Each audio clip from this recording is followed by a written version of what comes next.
नमस्कार. आपल्याला आजूबाजूला असणाऱ्या आणि आपल्या जीवनासाठी आवश्यक असणारी गोष्ट म्हणजे हवा, जी आपल्याला जाणवते पण डोळ्यांना दिसत नाही.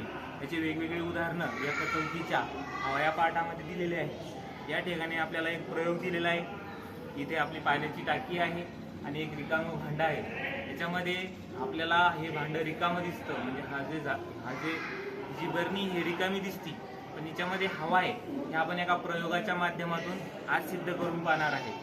तर सुरुवातीला आपण याला काय करूया, उलटे करून पाण्यामध्ये बुडवणार आहे आणि त्याच्यामध्ये राहते हे आपण पाहणार आहे. ज्यावेळेस आपण याला खाली बुडवतो, याच्यामध्ये कुठल्याही प्रकारचं पाणी आतमध्ये शिरत नाही. पण ज्यावेळेस याला थोड्या प्रकारे आपण कानं केलं तर बुडबुडे बाहेर निघतात.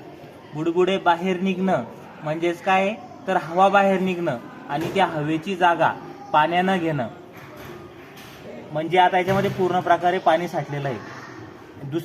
याच्यामध्ये जर आपण दुसरा अर्थ काढायचं झालं तर जे मुलं पोहणं शिकण्यासाठी गॅलन बांधतात म्हणजे त्या गॅलरीमध्ये काय असतं, हवा असते. हवा असल्यामुळं माणूस काय करतो, वर तरंगतो. म्हणजे हवेशिवाय माणसाचं जीवन काय तर अशक्य आहे. विविध प्रकारचे जे आपण गाड्या चालवतो, सायकल चालवतो किंवा मोटरसायकल चालवतो, प्रत्येकाच्या टायरमध्ये काय असते तर हवा असते. म्हणजे हवा हा आपल्या जीवनाचा आवश्यक घटक आहे. तोच आपल्याला परिसर काय करतो तर मुक्तमध्ये देतो. म्हणून आपण काय करायला पाहिजे, झाडे लावायला पाहिजे. आता आपण बाहेर जो प्रयोग बघितला त्यामध्ये आपण भांडं काय केलं होतं, उलट केलं होतं. म्हणजे हवा काय असते, पाण्यापेक्षा हलकी असते. पाण्यापेक्षा हलकी असते म्हणून आपण पोहताना मी उदाहरण दिलं होतं की गॅलन बांधतो पाठीमागून.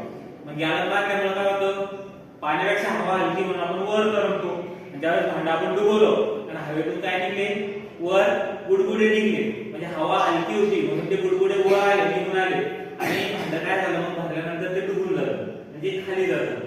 म्हणून याच्यावरून काय सिद्ध झालं तर हवा ही काय पाण्यापेक्षा हलकी आहे. डोळ्याने जी आपल्याला रिकामी जागा दिसती ती रिकामी असते का, नाही. तिच्यामध्ये काय भरलेलं होतं, त्या भांड्यामध्ये, त्या बरणीमध्ये काय भरलेलं होतं तर हवा भरलेली होती. ज्यावेळेस त्याच्यामध्ये पाणी गेलं त्यावेळेस त्याच्यातली हवा काय गेली, बाहेर निघून गेली.